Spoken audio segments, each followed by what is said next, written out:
Vamos a abrir nuestras Biblias en Salmo 79. El título de este salmo, en algunas versiones, es Lamento por la destrucción de Jerusalén. Y vamos a leerlo completo en esta tarde. Dice así: Oh Dios, las naciones han invadido tu heredad, han profanado tu santo templo, han dejado a Jerusalén en ruinas, han dado los cadáveres de tus siervos por comida a las aves del cielo, la carne de tus santos a las fieras de la tierra. Como agua han derramado su sangre alrededor de Jerusalén, y no hubo quien le diera sepultura. Hemos sido el oprobio de nuestros vecinos, escarnio y burla de los que nos rodean. ¿Hasta cuándo, Señor, estarás enojado para siempre? ¿Arderán como fuego tus celos? Derrama tu furor sobre las naciones que no te conocen y sobre los reinos que no invocan tu nombre. Pues han devorado a Jacob y han asolado su morada. No recuerdes contra nosotros las iniquidades de nuestros antepasados. Venga pronto a nuestro encuentro tu compasión, porque estamos muy abatidos. Ayúdanos, oh Dios, de nuestra salvación, por la gloria de tu nombre. Líbranos y perdona nuestros pecados por amor a tu nombre. ¿Por qué han de decir las naciones, ¿dónde está su Dios? Sea notoria entre las naciones a nuestra vista la venganza por la sangre derramada de tus siervos. Llegue a tu presencia el gemido del cautivo, conforme a la grandeza de tu poder, preserva a los condenados a muerte. Y devuelve a nuestros vecinos 7 veces en su seno la afrenta con que te han ofendido, Señor. Y nosotros, pueblo tuyo, ovejas de tu prado, te daremos gracias por siempre. A todas las generaciones hablaremos de tu alabanza. El Salmo 79, cuando lo leía hace unas semanas, envidiaba a Jonathan, a Virgilio, los salmos que les tocaba enseñar a ellos. No quería en esta tarde poder enseñar un salmo tan triste, tan desolador, donde vemos la destrucción de Jerusalén. Y en el salmo de Asaf, tanto sea la persona de Asaf o descendientes o personas que seguían sus escritos, hay un dolor profundo, donde hay una realidad, hay un escenario. Y el escenario es este. ¿Qué es lo que pasó? Lo primero que tenemos es, en el versículo 1, tenemos la destrucción del templo, la destrucción de Jerusalén, la muerte de los israelitas, los cuales hay un río de sangre que está rodeando Jerusalén, donde no han podido darle sepultura a los cuerpos. Es la humillación del pueblo de Dios, la experiencia del enojo de Dios. Podemos ver estas cosas, ¿vale? Pero, ¿qué es lo que pasó?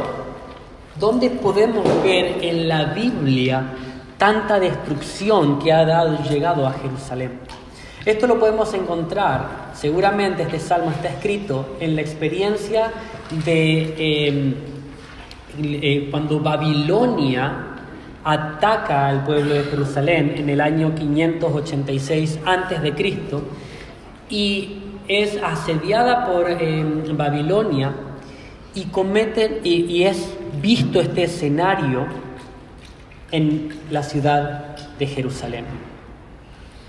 Hemos estado estudiando Primera de Reyes, hemos estado estudiando lo que era Jerusalén, lo que era la inauguración del templo, la maravillosa construcción que era. Y no solamente eso, era la ciudad donde Dios estaba teniendo su morada.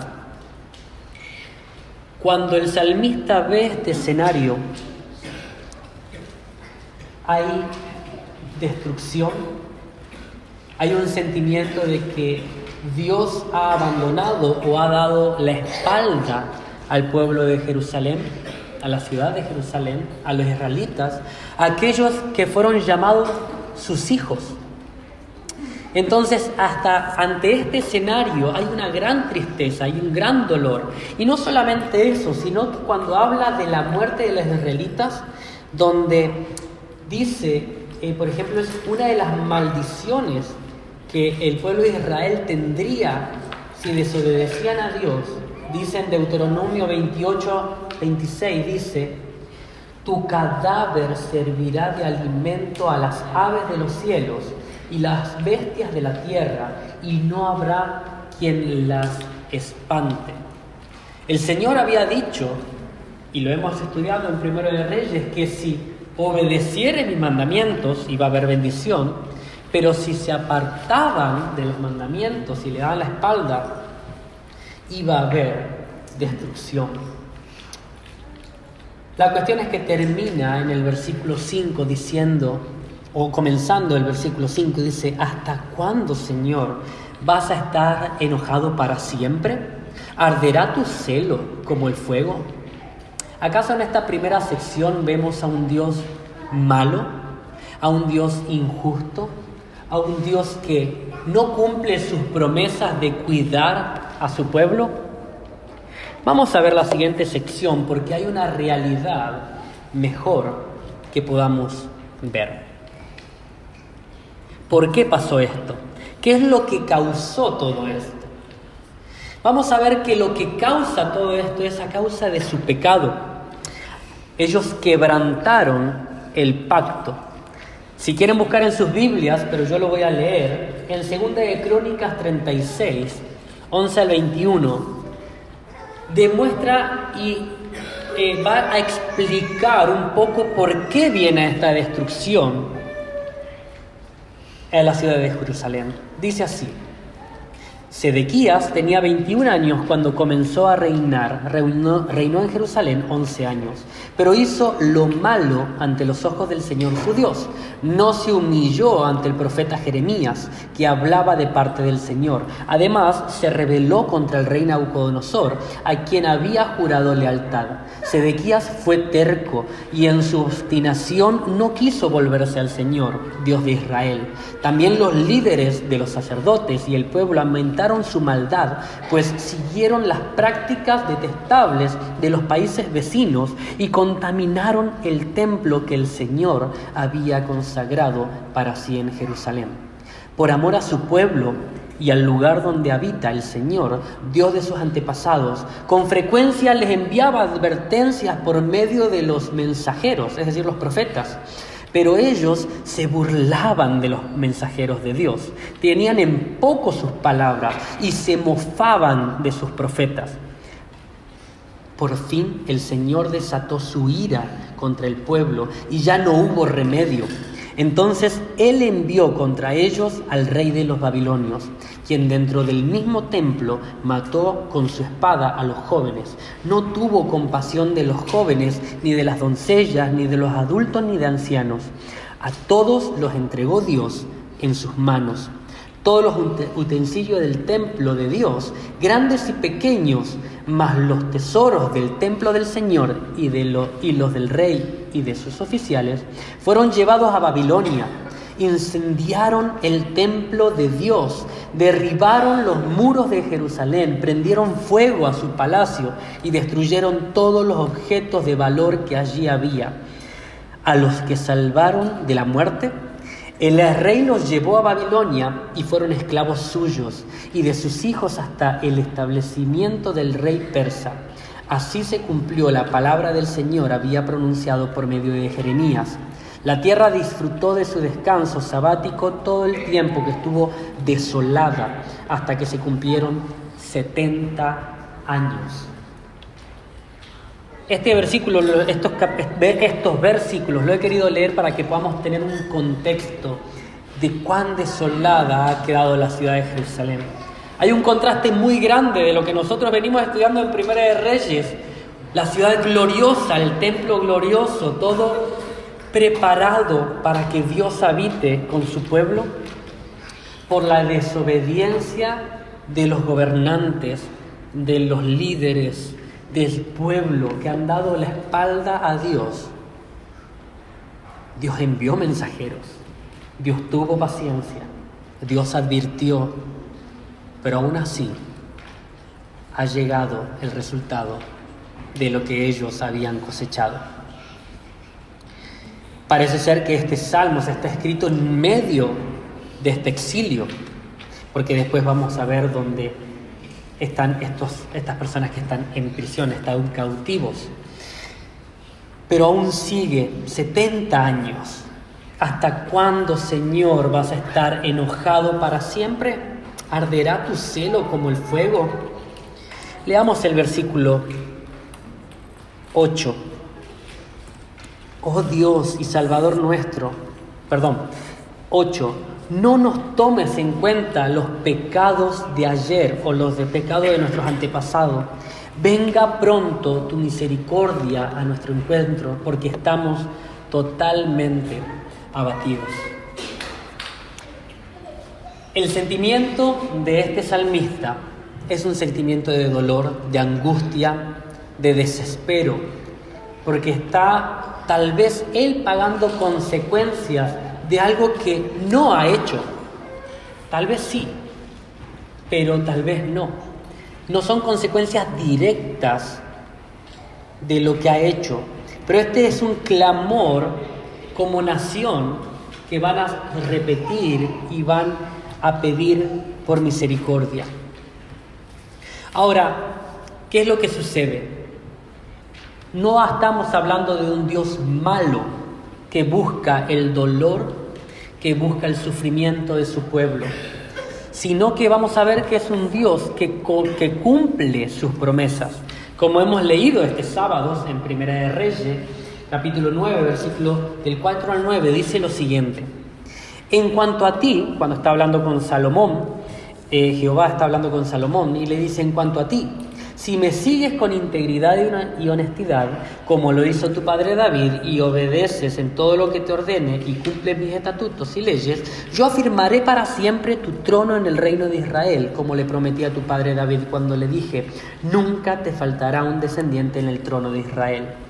Pero si ustedes y sus hijos dejan de cumplir los mandamientos y estatutos que les he dado y se apartan de mí para servir y adorar a otros dioses, yo arrancaré a Israel de la tierra que le he dado y repudiaré el templo que he consagrado en honor de mi nombre. Entonces Israel será el objeto de burla de todos los pueblos. Y aunque ahora este templo es imponente, llegará el día en que todo el que pase frente a él quedará asombrado y en son de burla preguntará: ¿por qué el Señor ha tratado así a este país y a este templo?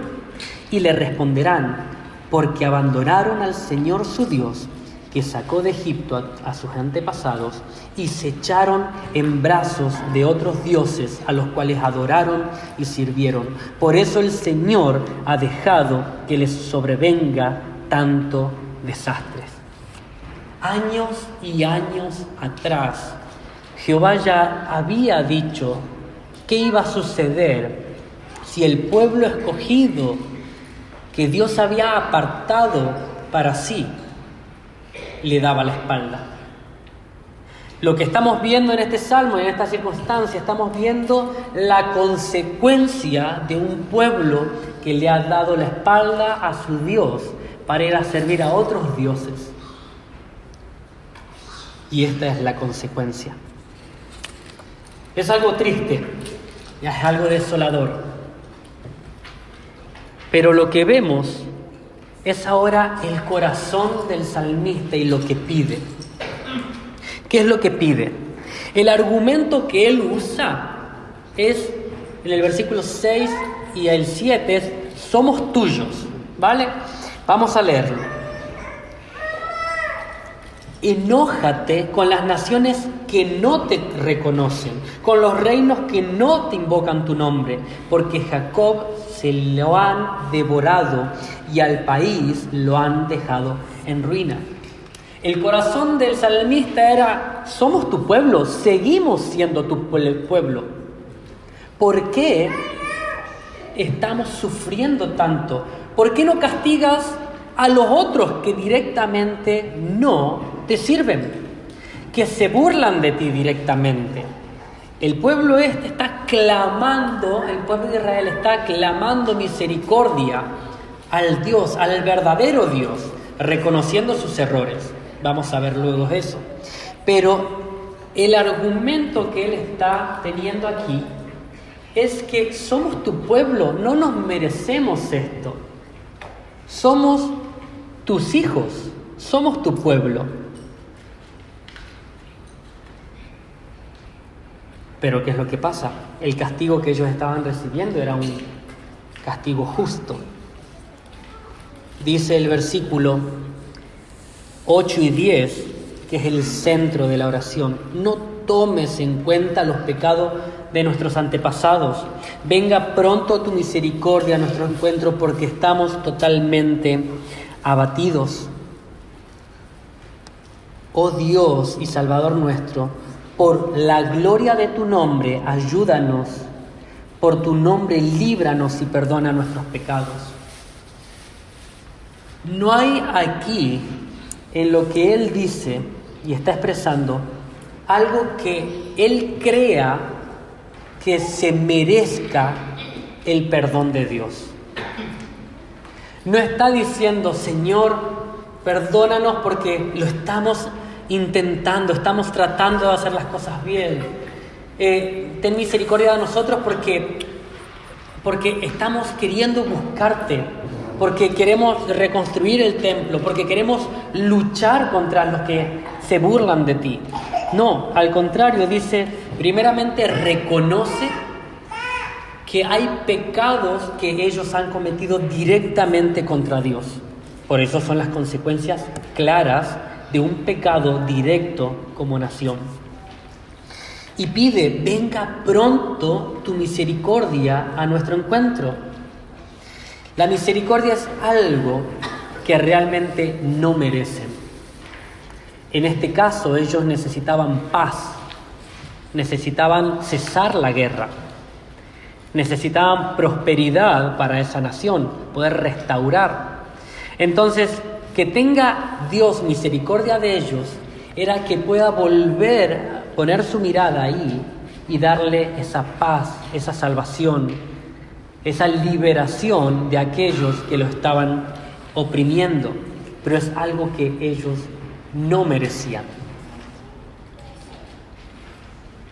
Cuando dice en el versículo 9: por la gloria de tu nombre, ayúdanos, por tu nombre, líbranos y perdona nuestros pecados. La base de este perdón y del corazón del salmista no es porque ellos lo merecían, sino porque el nombre de Dios estaba en riesgo. La reputación del nombre de Dios estaba en riesgo. Dios, que había prometido cuando quitó a Israel a Israel de Egipto, Él apartó un pueblo para sí, una nación santa. Para ver esto, me gustaría que leamos en Éxodo 32, cuando el pueblo de Israel sale de Egipto, cuando Moisés sube al Sinaí para tener la relación con Dios, para que Dios le hable, y su pueblo queda debajo y adoran a un becerro de oro. ¿Se acuerdan de esa escena?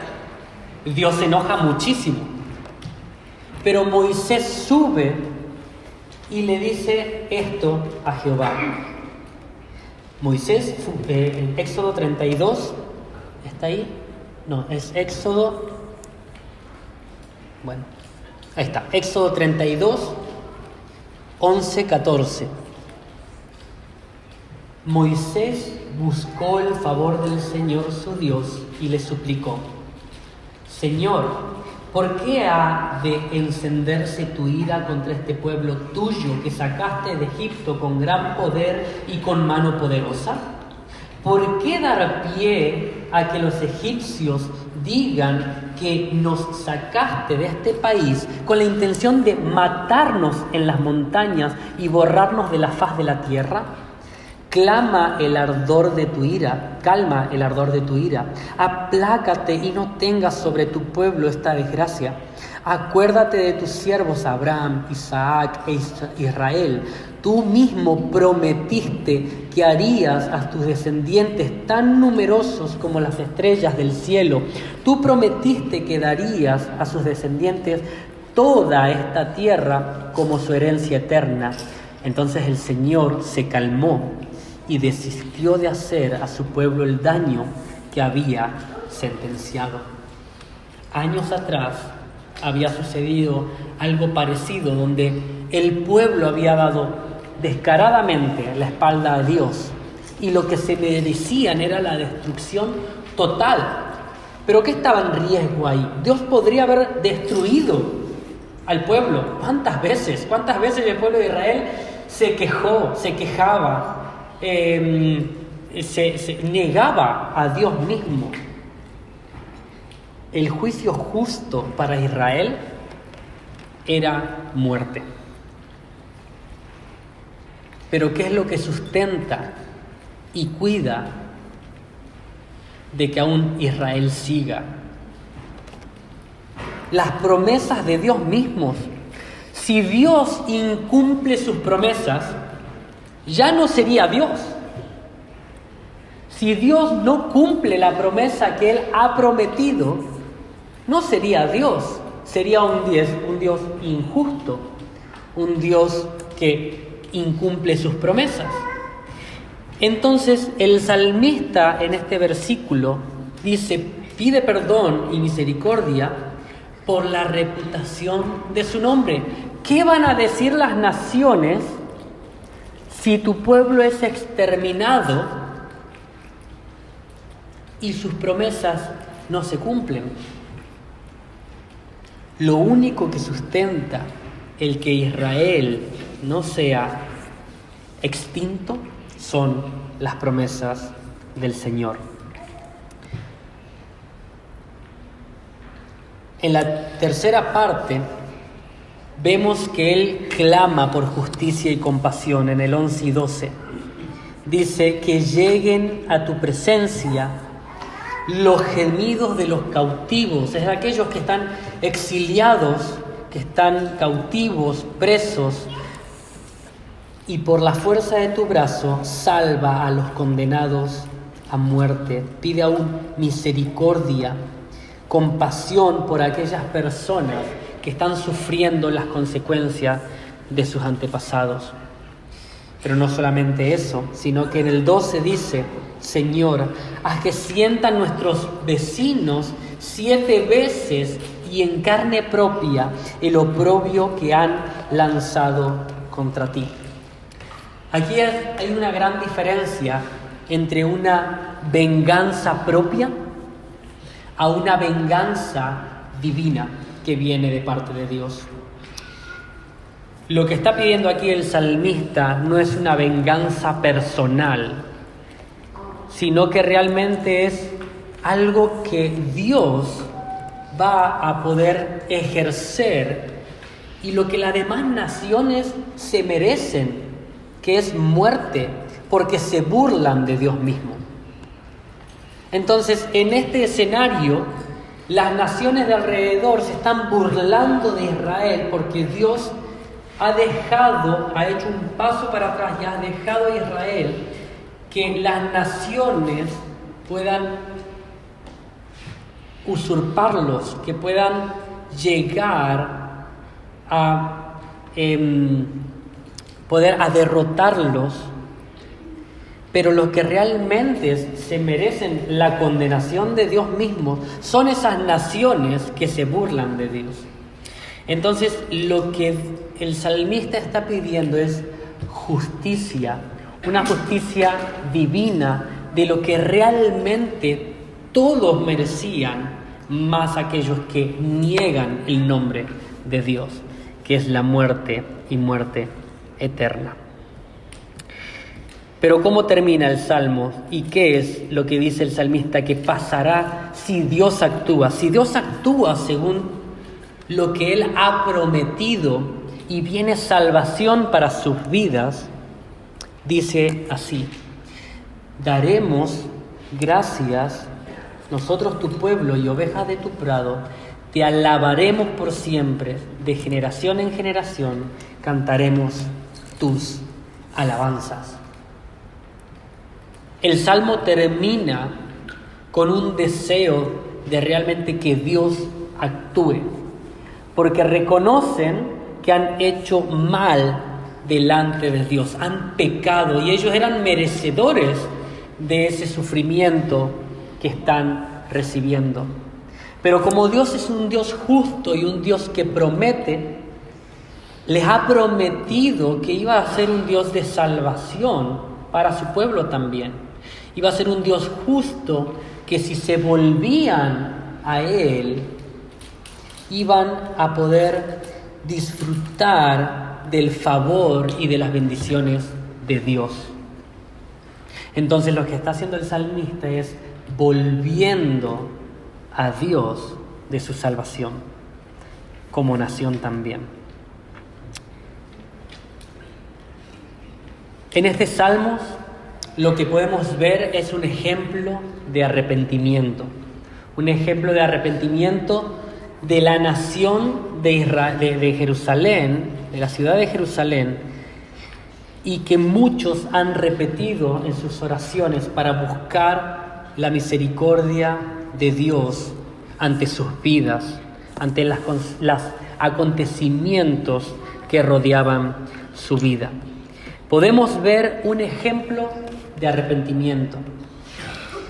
Y en el día de hoy es un ejemplo de arrepentimiento para nuestras propias vidas. Cuando nosotros necesitamos presentarnos delante de Dios, lo primero que tenemos que hacer es reconocer. Como había dicho el salmista, reconoce que hubo pecado en sus vidas ante el Señor. Ellos le fallaron a Dios. Como hablábamos con los niños, cuando alguien intenta justificarse por la ley, podemos vernos como en un espejo que ninguno de nosotros cumplimos con ese estándar.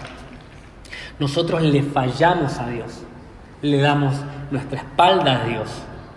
Y lo primero que debemos hacer es reconocer las situaciones en nuestra vida, lo que nos pasa, lo que nos está pasando, las consecuencias del pecado. En nuestra vida, en este mundo, vemos constantemente las consecuencias del pecado, tanto sea de otro, tanto sea nuestros, tanto sea del pecado que ha caído en el mundo en general. Pero las consecuencias son visibles y son reales en nuestras vidas. Entonces, primero es analizar nuestras vidas, qué es lo que está sucediendo, identificar si Dios nos está llamando la atención en algo. Y la otra cosa que debemos reconocer es lo que pasó. ¿Hay algo que yo he hecho delante de Dios por la cual estoy teniendo una consecuencia? Como digo, este salmo se limita a la consecuencia de un pecado en concreto que ha hecho la nación de Israel. En el mundo encontraremos sufrimientos de diferentes tipos, a causa del pecado de otros, a causa de nuestros pecados o de este mundo caído. Pero por eso debemos preguntarnos y debemos reconocer y vernos delante de Dios individualmente. ¿Cómo están nuestras vidas delante de Dios? Y debemos reconocer ante Él en lo que nosotros no somos dignos ser llamados sus hijos. Una vez que lo reconocemos, podemos pedir. ¿Y qué es lo que podemos pedir? Es que Dios actúe. ¿Qué es lo que podía hacer el salmista ante tal situación. Solamente podía descansar y confiar en la salvación que venía de Jehová. Tenemos un gran privilegio el día de hoy, porque nosotros podemos ver a la persona de Cristo, la cual Él cargó con todas nuestras culpas. Él cargó con todas nuestras rebeliones que eran y estaban en desacuerdo al carácter de Dios. Entonces, lo que nosotros debemos pedir, Dios ya actuó en la persona de Cristo. Entonces, lo que nosotros debemos descansar es en la obra exclusiva de lo que Cristo ha hecho y descansar en que Dios ya actuó en esa condenación eterna que cada uno de nosotros merecíamos. Esa es la mayor satisfacción y la mayor y mejor noticia que tenemos para nuestras vidas. Lo otro es que pedimos perdón para nuestras propias vidas y pedimos misericordia de Dios para nosotros, nuestras circunstancias y nuestras vidas. Que no haga con nosotros según lo que nos merecemos. Porque ¿qué merecemos nosotros? Nosotros no nos merecemos nada más que la muerte y la separación eterna de Dios. Eso es lo que nos merecíamos. Y eso es lo que nos merecemos si no creemos y confiamos en la obra de Cristo. ¿En qué se basa y en qué se debe basar nuestras peticiones? Se debe basar en que Dios actúe según su amor y por su nombre. Nada de lo que nosotros hagamos nos hace merecedores de su perdón. Y esto es algo que en nuestra mente debe cambiar constantemente, porque como seres humanos nos creemos que nos merecemos algo según lo que nosotros hacemos. Si yo hago un buen trabajo, voy a tener una buena retribución salarial. Si yo hago una buena acción hacia otra persona, me voy a merecer su favor. Si yo hago algo para bien, lo que mi mente dice es que soy merecedor de que eso vuelva hacia mí. Entonces, lo que debe estar basada en nuestra oración es que primeramente no somos merecedores de nada más que solamente la muerte eterna y la separación de Dios. Cuando entendemos esto, nuestra oración va a estar fundada en la fidelidad de Dios. Como Jehová le había dicho y había prometido sacar a su pueblo de Egipto, hacer morada con su pueblo, poder hacerlo, darle a la tierra prometida si le obedecían. Lo que es tan fundada nuestra oración y nuestras vidas es en la fidelidad de Dios. Dice en 2 de Timoteo, del capítulo 2 y versículo 13, dice: si somos infieles, Él sigue siendo fiel, ya que no puede negarse a sí mismo. Dios no puede negarse a sí mismo. Y si Dios prometió y dijo que Él iba a mandar un Salvador, a un Redentor, Él lo hizo, lo envió. Si Él dice, como dice en 1 de Juan 1, del 8 al 9, si confesamos nuestros pecados, Él es fiel y justo para perdonarnos de toda maldad. Si nosotros ponemos nuestra esperanza y nos basamos en lo que Él ha prometido, nuestras vidas van a estar seguras en Él. Si confesamos, si llegamos a Él, si nos arrepentimos de nuestros pecados, no dice yo soy fiel y justo, no, Él es fiel y justo para perdonarnos de toda maldad. Y en eso se basa nuestra salvación, en su fidelidad y en su justicia. Dice lo siguiente, que el medio por el cual estamos orando y estamos confiando en esa salvación es por medio de la obra de Cristo. Dice en Efesios 1:7, en Él tenemos la redención mediante su sangre y el perdón de nuestros pecados conforme a las riquezas de su gracia. Como les dije antes, y hablábamos con los niños, ninguno es justo, ninguno puede cumplir a la perfección las demandas del carácter de Dios, y nadie puede presentarse delante de Dios sin Cristo al lado. Estamos seguros de nuestra redención mediante la sangre y el perdón de nuestros pecados que tenemos en Cristo. El argumento en el cual nosotros podemos basarnos cuando pedimos este perdón y esta seguridad, la podemos ver en Ezequiel 36:22, que le dice así, que es muy curioso este versículo del Antiguo Testamento.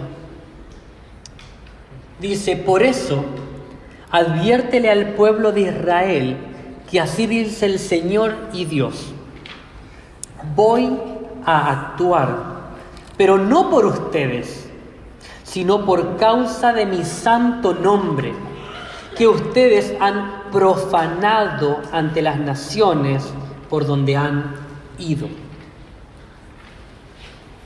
Dios ha actuado independientemente de si nosotros lo merecíamos o no. Nosotros no lo merecíamos.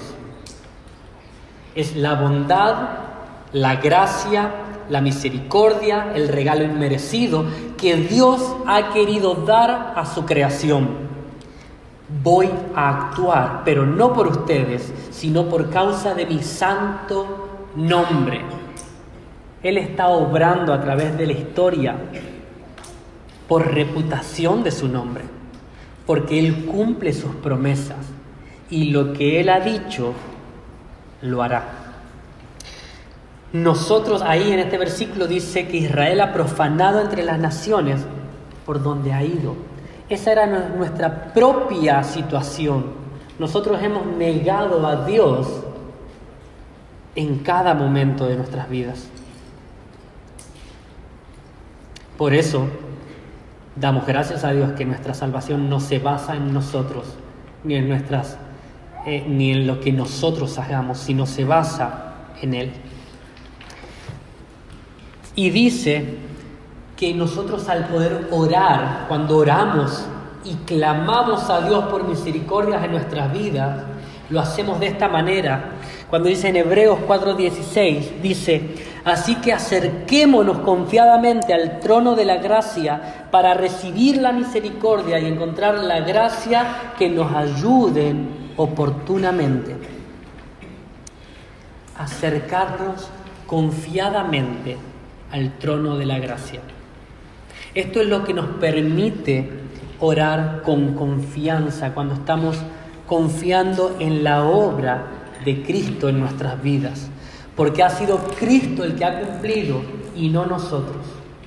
Por eso podemos entrar confiadamente y, como el salmista en ese tiempo, pedir a Dios misericordia por su vida, por su ciudad, por su nación. Nosotros mismos hoy en día podemos acercarnos confiadamente a su trono a través de la persona de Cristo. Me es muy curioso porque hoy celebramos Domingo de Ramos, la entrada triunfal del Señor Jesucristo a Jerusalén, la ciudad que había sido destruida, donde lo esperan aclamándolo, adorándole, Hosana, el rey que Dios había prometido. Está entrando a Jerusalén en respuesta que Dios va a actuar. Pero vaya diferencia de una semana a otra, donde lo están alabando y en la otra lo están crucificando. Y eso es por nuestra rebelión ante Dios y que Él está cargando toda nuestra culpabilidad en su persona. ¿Cómo termina el Salmo? Sí, vamos a terminarlo un poco más alegre. Damos gracias y exaltamos a Dios. Lo voy a leer nuevamente. Dice, en el 13, y nosotros, tu pueblo y ovejas de tu prado, te alabaremos por siempre, de generación en generación, cantaremos de tus alabanzas. Esto no es algo que el salmista está diciendo como, Señor, si tú nos salvas, nosotros te vamos a adorar como una moneda de cambio. No. Lo que está diciendo es, Señor, tú vas a actuar y vamos a ver porque tú vas a cumplir tus promesas. No sabemos en qué tiempo. Hemos leído al principio que pasaron 70 años, lo cual ellos estuvieron en el exilio.